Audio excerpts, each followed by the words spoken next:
Bueno, buen día a todos, ¿cómo están? Hoy contamos con la presencia de la doctora Colombo, Julia, que Hola, ¿qué tal? nos va a hablar sobre inteligencia artificial aplicada al diagnóstico de la patología mamaria. Sabemos que la inteligencia artificial cumple un rol muy importante en muchas de nuestras especialidades, fundamentalmente porque nos facilita en la práctica profesional. Y vamos a ver que en algunas especialidades eh, tiene un protagonismo muy importante.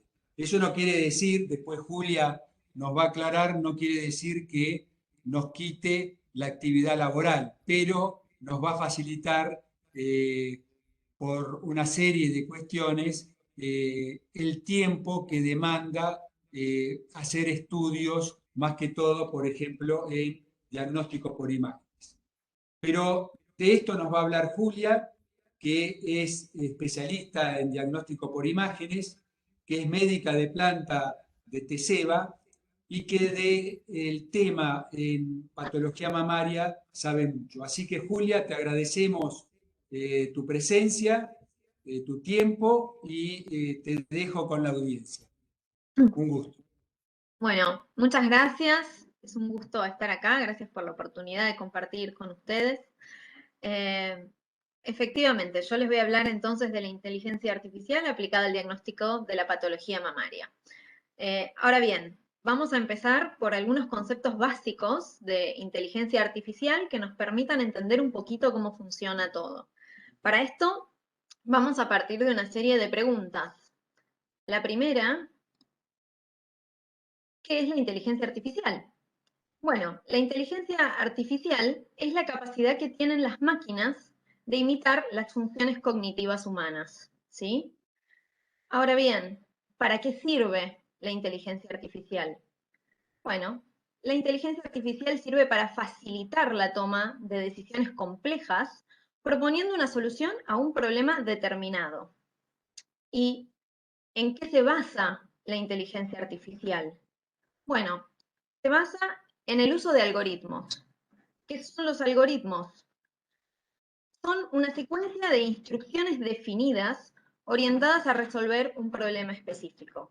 A los fines de esta charla, en general se va a referir a fórmulas matemáticas complejas que a nosotros nos exceden, pero que están. Entonces vamos a partir viendo algunos ejemplos de nuestra vida diaria, donde nos rodea la inteligencia artificial. Ya en 1997, una computadora le ganó un partido de ajedrez a un campeón mundial. La usamos cuando hacemos una búsqueda en Google. Google tiene algoritmos de búsqueda en los que ante una pregunta da una respuesta. En este ejemplo, por ejemplo, ¿quién es James Bond? Nos da una entrada de Wikipedia respecto a un personaje de un libro, actores que han personificado a James Bond. Es una pregunta sencilla que puede dar lugar a respuestas amplias. A una mayor complejidad de la pregunta nos va a ponderar y dar un resultado más específico. Lo usamos cuando ponemos el Waze o el Google Maps para no quedar atascados en el tráfico. Nos, nos prevé cuánto tiempo podemos tardar y diferentes caminos para llegar a un destino. Y ya en nuestro ámbito, se usa en los sistemas de reconocimiento de voz. Los radiólogos lo usamos mucho para la elaboración de los informes. Esto nos permite ahorrar tiempo que después le podemos dedicar a otros estudios. Entonces, ¿de qué se compone la inteligencia artificial? Bueno, nos vienen a la cabeza un montón de conceptos. El machine learning, las redes neuronales artificiales, la radiómica, el deep learning, las redes convolucionales. Todos estos son términos que no entendemos muy bien, son todos inteligencia artificial, pero cada uno tiene su particularidad. Acá les puse los conceptos en inglés, que es como los van a encontrar en la literatura. Entonces, para ordenarnos un poquito, la inteligencia artificial comprende al machine learning, este a su vez a las redes neuronales artificiales, este al deep learning y finalmente a las redes convolucionales. Esto Parece chino, pero se puede entender. Vamos a poquito. Antes de la inteligencia artificial teníamos la radiología convencional, en la que un radiólogo mira, examina una imagen y puede dar datos de la morfología, las dimensiones, el volumen. Esto trae aparejado la variabilidad muchas veces inter e intraobservador. ¿Qué significa esto? Dos radiólogos diferentes parados frente a la misma imagen pueden tener percepciones diferentes de lo que se está viendo. O, por ejemplo, el mismo radiólogo que un año ve una mamografía y interpreta un parénquima denso, al año siguiente ve la misma mamografía de la misma paciente y piensa que ese parénquima es fibroglandular disperso. Eso es la variabilidad intraobservador. Entonces, si bien hoy en día los radiólogos podemos brindar mucha información y datos a partir de las imágenes, sabemos que quedan muchos datos sin usar. Para esto sirve la inteligencia artificial. Un primer avance fue el CAD, la detección automática asistida por computadora, perdón. ¿El CAD cómo funciona? Se tiene una mamografía como la que tienen acá y nos da un montón de marquitas en las zonas donde hay calcificaciones o nódulos. Este sistema tiene una base de datos, está programado para detectar las lesiones de cierta forma. Se le dice, un nódulo se ve así, una microcalcificación se ve así, y sabe detectar solo aquello que se le mostró. No aprende. Una forma, perdón, el algoritmo sencillo con el que funciona, programado, es decir, por ejemplo, si el parénquima toca el borde superior de la imagen, entonces tiene que ser un medio oblicuo lateral. Si no lo toca, es un cráneo caudal. Ahora bien, vamos a repasar un poco. ¿Qué es la inteligencia artificial? Dijimos. Es la capacidad de las máquinas de imitar las funciones cognitivas humanas. Son sistemas automatizados que pueden realizar tareas que requieren inteligencia. Este es un concepto que acuñó en 1950 Alan Turing, un matemático brillante que desarrolló un test que lleva su nombre. ¿Qué dice este test? Si un interrogador da una serie de preguntas y cuando recibe las respuestas, ese interrogador no puede discriminar si la respuesta que está viendo la dio un humano o la dio una computadora, entonces esa computadora actuó de forma inteligente.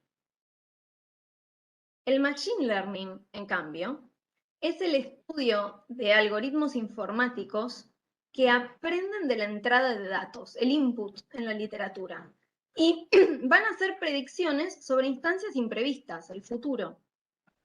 Ya en 1959, otro matemático llamado Arthur Samuel proponía que las computadoras aprenden automáticamente de la acumulación de datos.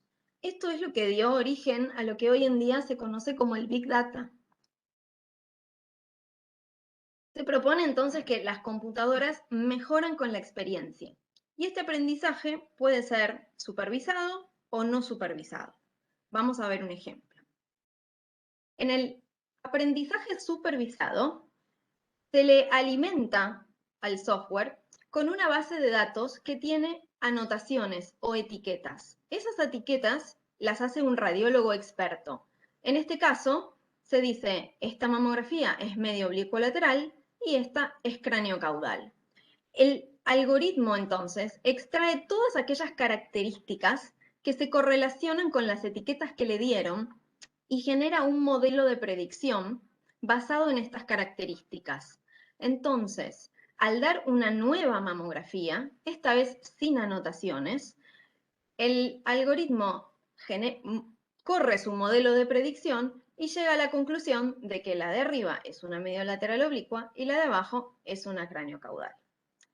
En cambio, cuando el aprendizaje no es supervisado, los datos que se le dan al sistema no están etiquetados o anotados. Entonces el algoritmo aprende a distinguir estos datos de entrada y los agrupa en base a características comunes en diferentes clases. Entonces, termina separando las craneocaudales de las medioblicuolaterales y aquellas que no se condicen con ninguna de las dos forman un tercer grupo, que en este caso son las magnificaciones. Vamos ahora a las redes neuronales artificiales. Las redes neuronales están compuestas por nodos o unidades que son miles a millones conectadas por enlaces, ¿sí? Discúlpenme. Un enlace va a propagar la actividad de una unidad a otra. Cada activación del enlace se va a ponderar con un valor numérico que determina la fuerza de la conexión. Entonces, las redes neuronales van a funcionar análogamente a cómo funciona la red neuronal humana. El deep learning es un algoritmo particular del machine learning, compuesto principalmente por una gran cantidad de redes neuronales. Entonces, la computadora posee múltiples capas de algoritmos interconectados entre sí y a su vez estratificados en jerarquías según la importancia y la utilidad de esos datos. Esas capas acumulan los datos de entrada, proveen un resultado, que es la salida, el output, que puede cambiar paso a paso cuando el sistema va aprendiendo nuevas características. Es decir, se modifica a sí mismo, tanto con los datos de entrada como con los de salida.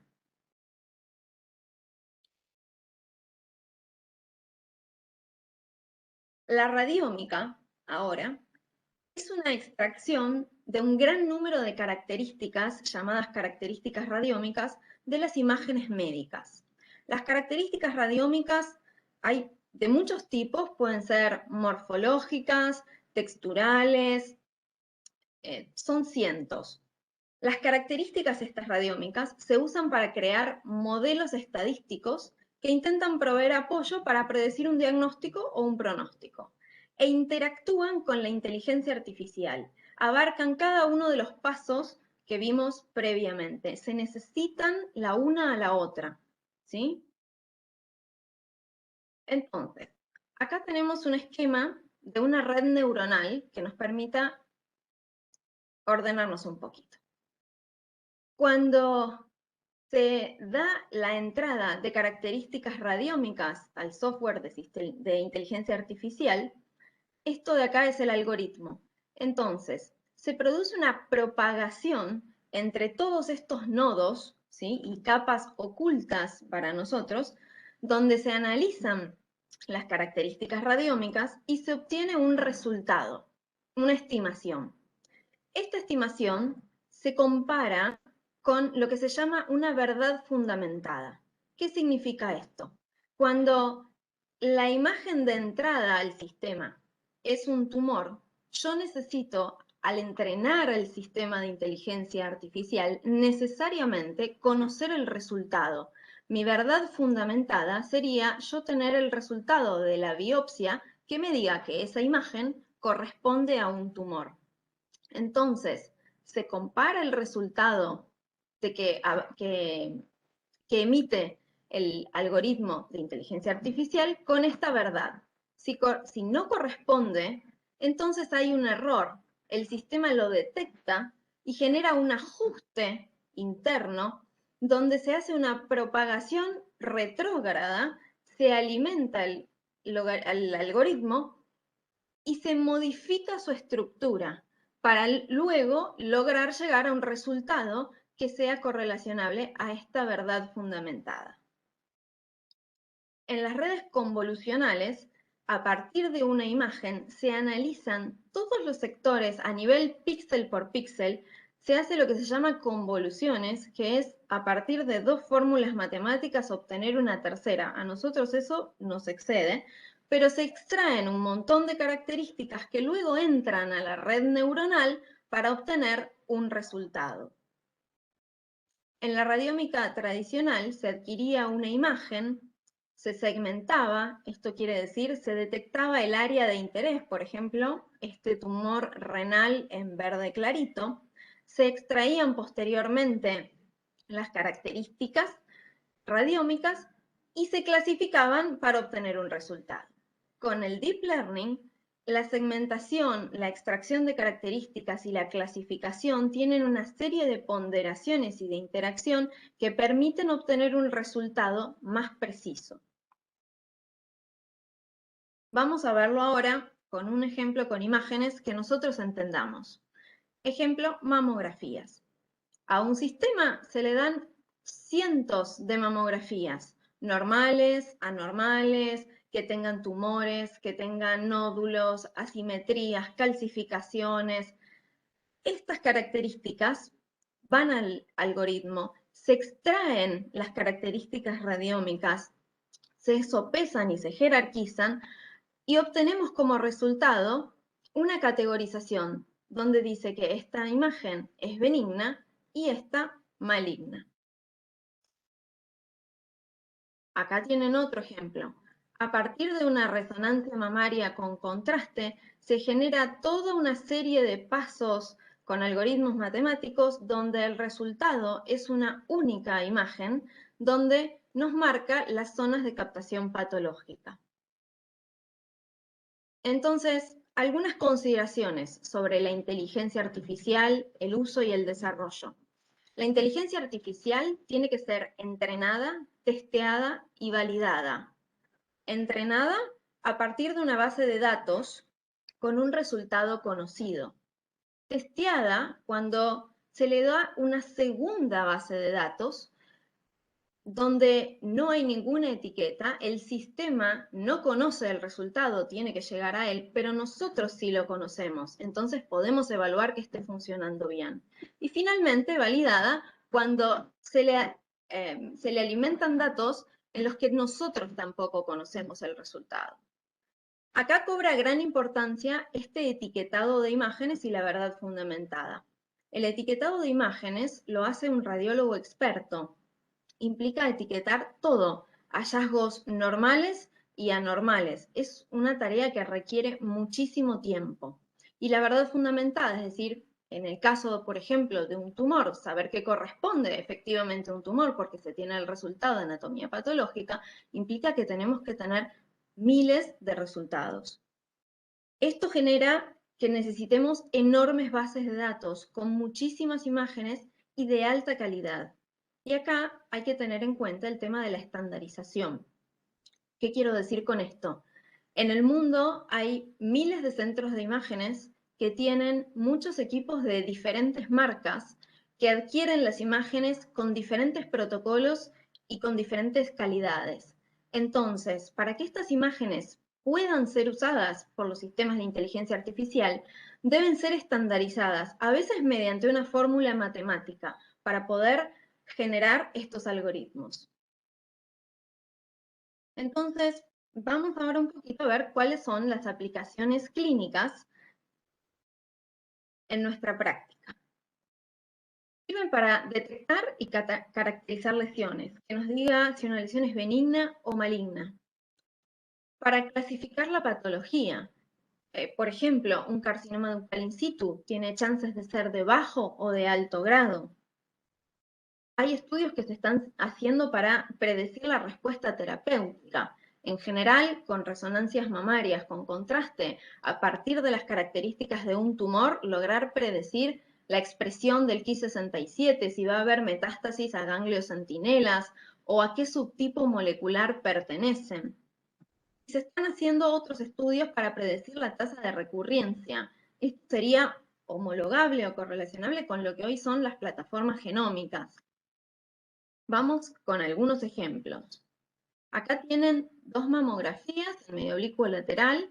En la de arriba se ve un nódulo de márgenes parcialmente oscurecidos por el parénquima circundante y en la de abajo una zona de mayor densidad que la verdad no llama mucho la atención.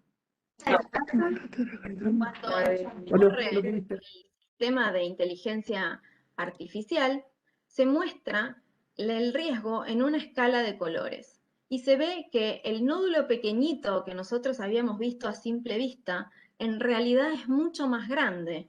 ¿Por qué es esto? Porque el ojo humano llega a ver una determinada cantidad de escala de grises. el sistema de inteligencia artificial que puede evaluar píxel por píxel tiene una capacidad mayor a la del ojo humano, entonces nos está marcando una zona mucho mayor a la que se podía distinguir. En el caso de abajo, tenemos una zona verde azulada. Bueno, el de arriba fue un carcinoma ductal infiltrante y el de abajo un carcinoma lobulillar. Acá tienen un ejemplo con una mamografía sintetizada, la A y la C. Cuando se corre un software de inteligencia artificial, nos pone en evidencia una área de mayor distorsión y densidad, que si bien era visible, se ve mejor con el software. Ahora, en el segundo ejemplo, realmente pone en evidencia un nódulo distorsivo que pasaba completamente desapercibido. Existe también inteligencia artificial aplicada al uso de la ecografía. Hay softwares que segmentan las lesiones, es decir, delimitan los bordes de la lesión y toman los descriptores del BIRATS para arrojar una categoría de riesgo. Acá pueden ver una lesión irregular, mientras que abajo tienen una delimitada y lobulada. Les voy a compartir un videíto para que vean cómo funciona alguno de estos programas.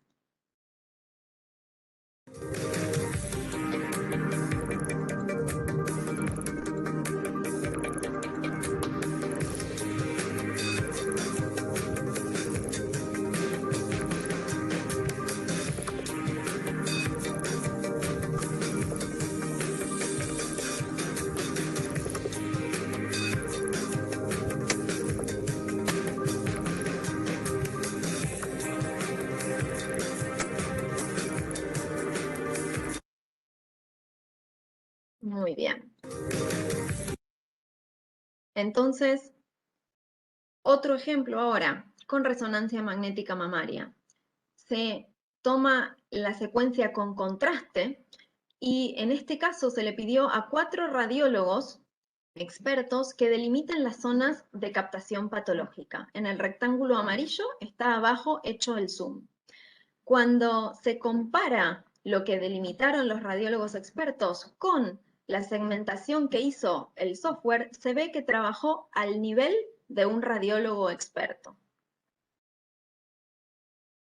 En la actualidad, en el Hospital Italiano han desarrollado un software para evaluar la densidad glandular en las mamografías. Ustedes saben que el ACR nos las clasifica en A, B, C y D según la distribución de la glándula. Este software lo que permite es disminuir la variabilidad inter e intraobservador. Entonces, ¿cuál es el impacto de la inteligencia artificial en nuestro medio? Bueno, a nivel técnico-científico nos permite encontrar un montón de asociaciones que hoy por hoy son desconocidas. A nivel ético-profesional plantea algunos interrogantes, como por ejemplo que se necesitan estas bases de datos gigantescas con datos de pacientes. Entonces, ¿quién es el dueño de esos datos? ¿Se pueden compartir? ¿Quién es responsable por los diagnósticos que arroja el sistema? Respecto al manejo del paciente, estos sistemas nos van a permitir generar una terapéutica individualizada, ¿sí?, a cada paciente. Esa es la idea final. Y a nivel económico, porque permite organizar el flujo de trabajo en un servicio. Por ejemplo, en un servicio donde se hagan 100 mamografías por día, el sistema puede clasificarlas según el grado de sospecha, entonces permitir que el radiólogo se ponga a trabajar primero con esas que requieren un tratamiento inmediato y dejar para después las que son normales o tienen baja sospecha. La realidad es que ¿para qué sirve? Vamos a decir, ¿para qué sirve de vuelta la inteligencia artificial? Las posibilidades a mí me parece que son infinitas. Bueno, esto es todo. Muchas gracias por su atención. No sé si tienen alguna pregunta.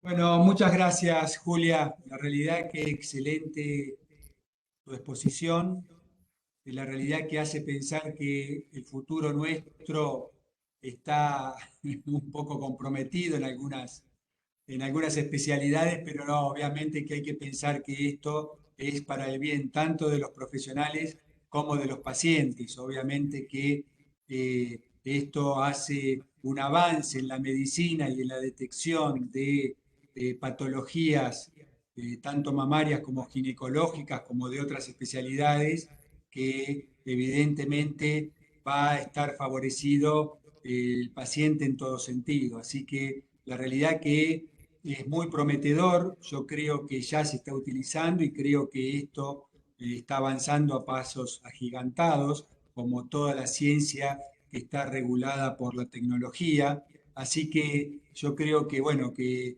es una exposición que hiciste muy interesante, que muchos de nosotros no estamos tan familiarizados, por eso te agradecemos mucho. Me parece que es un tema que tenemos que conocer todos los ginecólogos y saber a dónde apuntamos y lo que se viene. Así que muchas gracias por tu exposición. Ahora vamos a contar con la presencia del otro director del curso, que es el doctor Gustavo Cortese, que es especialista en patología mamaria, así que él va a ir coordinando las preguntas que tengan desde la audiencia, que saben que por la aplicación pueden ir mandándolas, enviándolas. También quiero que sepan que esta charla va a estar subida una semana, y que respondan, por favor, si quieren los certificados al final del curso para fin de año, que respondan las consultas de autoevaluación pertinentes a cada charla en particular, como para que se le puedan pasar el presentín.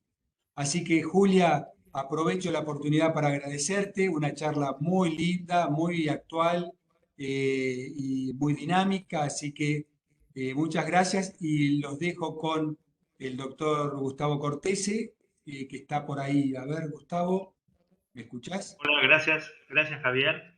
Gracias Julia, muy buena tu charla. Muchas gracias. Creo que no han surgido todavía muchas preguntas, casi te diría que no tenemos preguntas. El tema es realmente apasionante, realmente en qué medida la máquina puede llegar a reemplazar nuestra labor.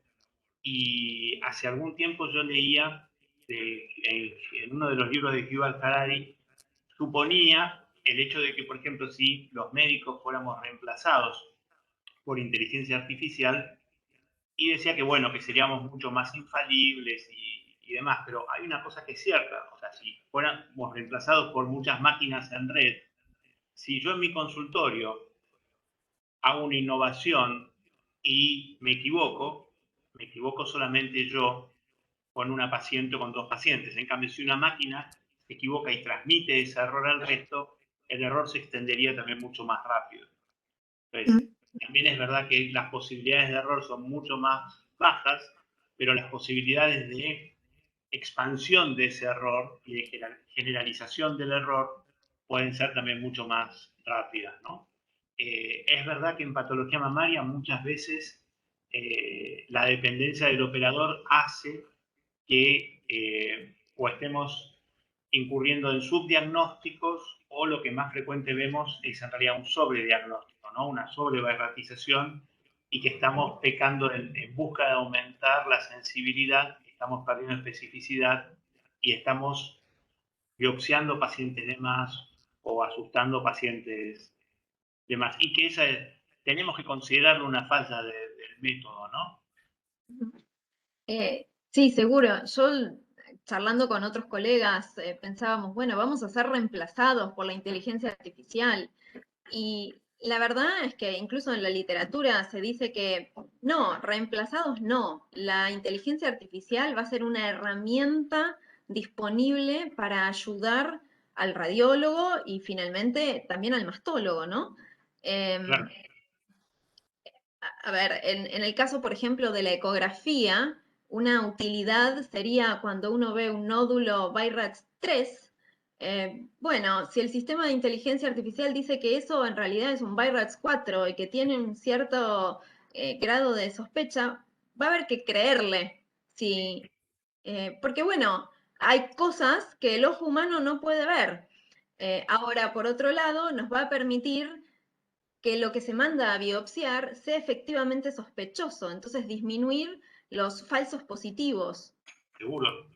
Acá Agustina levanta la mano. Agus, buen día, gracias por venir. Como dicen las viejas, contame. Hola, buen día a todos, ¿cómo están? Bueno, Juli, impresionante la charla. La estuvimos conversando bastante esta semana. A nosotros como radiólogos esto nos encanta. Sí me gustaría por ahí aclararles que no se está utilizando inteligencia artificial todavía en nuestro país, solamente el Hospital Italiano con un programa que ellos desarrollaron, pero para lo único que sirve es para ver la densidad glandular, nada más, que ya no es nada poco cuando sabemos que es un factor predictivo de cáncer individual. Pero lo único que permite el programa que desarrolló el Hospital Italiano por el momento es medir la densidad glandular. Después, todos los programas que hay, que en realidad son de empresas internacionales, lo que se buscan es ir cargando estos datos, como explicó Julia, de una manera con estándares lo más homogéneos posibles. Ese programita de inteligencia artificial que tiene Julia, la verdad que tenemos ganas de probarlo nosotros con nuestros propios datos, porque la manera de empezar a utilizarlo es, uno tiene que cargar sus propios datos, por ejemplo, cargar 1000, 2000 biopsias, lo que uno no tenga en sus bases de datos, y convalidar con los resultados propios, ¿no? Y yo lo equiparaba un poco lo que nos pasa a veces con el Doppler. Yo creo que la inteligencia artificial, al radiólogo con experiencia, lo que es cáncer y lo que es benigno. No creo que el aporte sea muy importante, tal vez es muy bueno como ayuda para el entrenamiento de radiólogos que recién se inician, donde el entrenamiento es algo que está dificultado, digamos, por muchas cuestiones, por el trabajo, por la dinámica, porque va a ser una herramienta que va a ayudar. Pero, por ejemplo, yo lo comparaba con el Doppler, ¿no?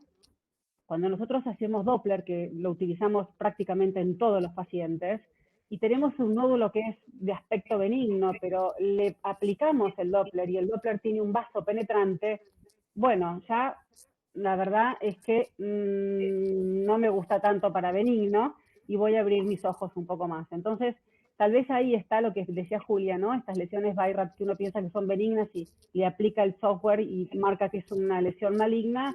Bueno, va a haber que creerle cuando las bases de datos sean grandes y los procesos sean seguros, ¿no? Bien, muchas gracias, Agustina. ¿Algo más que quieras agregar, Julia? Una última cosa, que es que en toda la literatura se hace mucho hincapié en que para que esto sirva, se tiene que desarrollar en conjunto. Los médicos tenemos que trabajar junto con los bioingenieros, porque el software se desarrolla para que sea una utilidad para nosotros.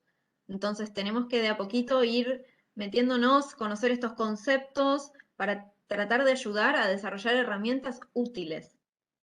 Claro. Con esto desaparecería el BI-RADS 3. Sería ideal. Sí, ¿no? ¿Cuántos BI-RADS 3, cuando ustedes hacen control de calidad de un centro, cuánto es la cantidad de BI-RADS 3 que son aceptados en líneas generales? No debe superar, perdón, no debe superar el 14%. Está bien. Y también en algún momento tendríamos que charlar y ajustar el BI-RADS 3 por edad, ¿no? Es cierto. Sí,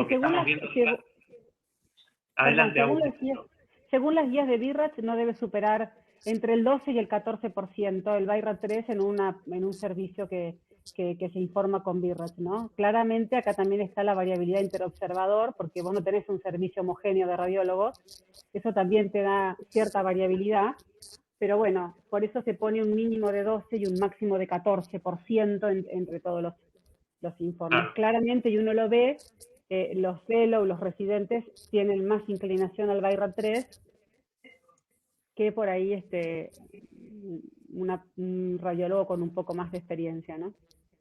Claro. Y también pidiendo disculpas si me voy un poco del tema, pero tenemos un rato y ya que estamos sería bueno aprovechar. Cada vez quería saber la opinión de ustedes, cada vez estamos viendo más pacientes de 25 o 29 años, a las cuales por control se les pide una ecografía, y por supuesto que esa ecografía viene BIRAT3. Y entonces todos tomamos la conducta de hacer control semestral, pero uno tendría que ajustar que el valor predictivo positivo de un BIRAT3 en una chica de 29 años o de 25 años no es el mismo que el valor predictivo positivo de una chica de 40, ¿no? Y quizás la conducta deberíamos cambiarla o ajustarla por edad. ¿Qué opinas?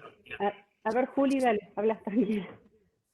No, yo creo que es muy interesante eso, porque es cierto que no deja de ser una imagen, pero hay que tener en cuenta todo el contexto clínico que rodea a esa imagen. No es lo mismo un nódulo circunscripto en una chica de 20 años que en una mujer de 70. Tengo que pensar en un carcinoma mucinoso, por ejemplo. El tema es que el BIRATS hoy por hoy eso no lo adopta. Entonces, estamos obligados a poner el BIRATS 3. Es cierto que probablemente si esta chica no se hubiera hecho una ecografía hasta los 40 años y eso era un fibroadenoma, no nos hubiéramos enterado. En general uno tiende a decir, bueno, si yo a esta paciente no le hubiera pedido el estudio por edad, yo tendría que decir, bueno, desconozco el estudio, pero la verdad que a mí me cuesta. Viene una paciente de 29 años con un BIRAT3 y se lo voy a repetir a los 6 meses. Y lo que suele suceder, está por terminar el seguimiento arreglado y le aparece el nódulo nuevo, con lo cual esta chica va a llegar a los 40 años haciendo sus estudios cada 6 meses. Bueno, ahí estaría la utilidad. Perdón. Claro. Cuidado con los nódulos circunscritos en las pacientes de alto riesgo, ¿no? Ojo. Sí. En una paciente de alto riesgo, bien categorizada como de alto riesgo, un nódulo circunscrito debería biopsiarse. O hacer una resonancia.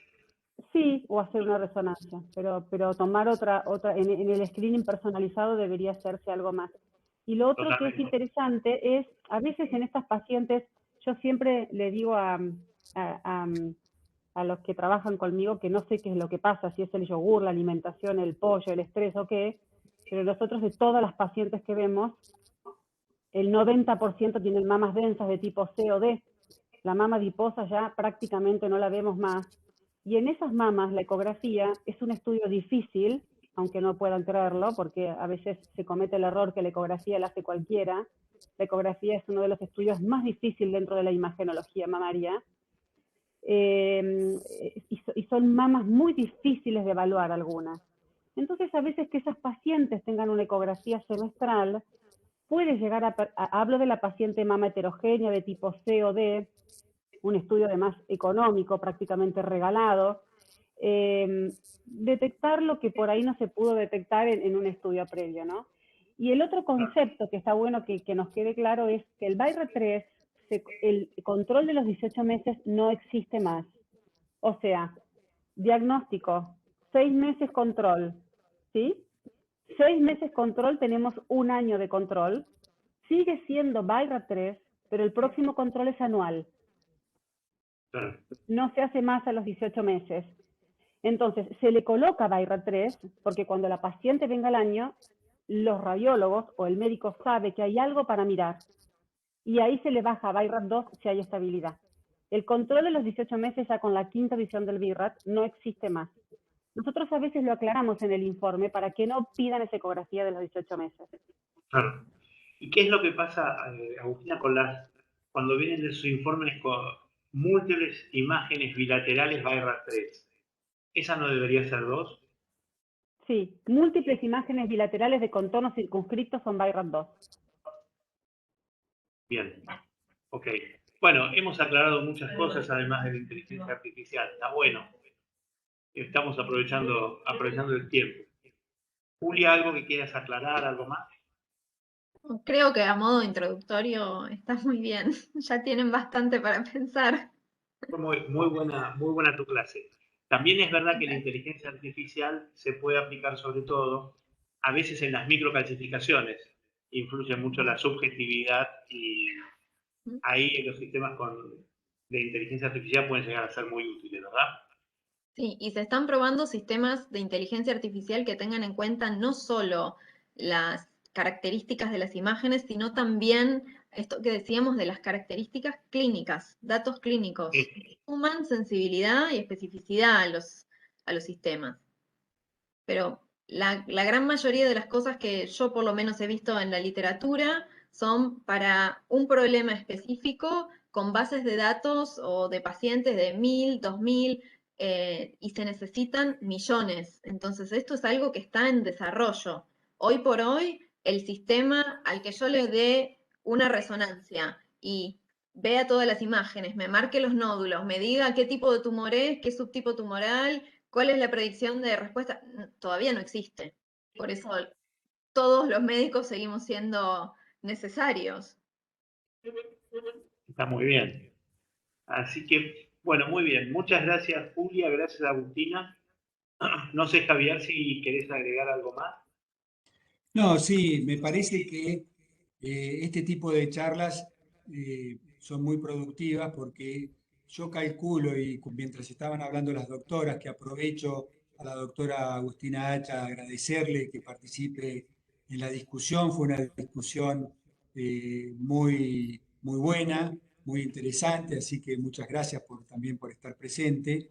Eh, yo, mientras ustedes estaban hablando sobre el tema, pensaba que en este tipo de avances científicos, yo creo que van a una velocidad tan rápida que a lo mejor si nosotros tenemos esta charla que está grabada y la presentamos dentro de 5 años, la realidad dentro de 5 años yo calculo que va a ser muy distinta a lo que estamos planteando ahora. En este momento yo creo que eh, estamos pensando en que obviamente que la formación humana y la condición humana va a ser que en los casos difíciles es en donde nosotros vamos a actuar, y a lo mejor cierta parte de la metodología de estudios va a ser sistematizada, pero siempre va a tener que pasar por el hombre. Y bueno, evidentemente un poco la evolución de la ciencia nos va a decir si nos da la verdad, nos da la razón, o si evidentemente dentro de 5 o 10 años nos vamos a encontrar con otro planteo u otra propuesta en la metodología de estudios y en la ciencia en sí, en la ciencia médica. Así que, bueno, no sé si ustedes, doctoras, quieren aportar algo más, quieren decir algo más. Sí, sí, Agustina. Perdón, un minuto, una cosita más en base a lo que estás diciendo, Javier, que me parece interesante. Tal vez la inteligencia artificial, pensándolo en esta cuestión que viene con la descalada del tratamiento quirúrgico y que se está pensando, ustedes saben que hay 3 o 4 trabajos en curso donde los resultados todavía no salieron, para hacer esta descalada quirúrgica en las lesiones de bajo grado, en las lesiones premalignas, ¿no? Bueno, tal vez la inteligencia artificial aporte en estos casos para evitar operar de una manera más agresiva a lesiones de menor grado, ¿no? Y dejar esos tratamientos para las lesiones más agresivas. Yo creo que en eso nosotros tenemos un estudio que es la resonancia, que nos da mucha información, pero tal vez basados en estos programas de inteligencia artificial sea una cosita más que ayude al mastólogo a poder tomar también esa decisión, ¿no? En Estados Unidos, de hecho, se está probando la inteligencia artificial para esto. Bueno, muy bien. Yo creo que el tiempo nos va a decir cómo esto avanza. Así que, bueno, Julia, muchísimas gracias por tu exposición, realmente muy interesante, y para nosotros, como dije hace un rato, me parece que es algo que tenemos que conocer y ver la evolución. Agustina, gracias por tu presencia y darnos una mano en la discusión, muy valiosa. Gustavo, también te agradezco. Y les digo al resto de los participantes del curso que el martes que viene nos encontramos nuevamente con un tema que es vamos a hablar sobre cirugía en patología vulvar y la técnica de Mohs, que para dicho tema va a estar presente Facundo Gómez Cherey y la doctora Florencia Falcón. Así que gracias a todos. Ha sido un gusto compartir el día de hoy con ustedes, y nos vemos el martes que viene. Muchos saludos. Chao, gracias. Chao, muchas gracias.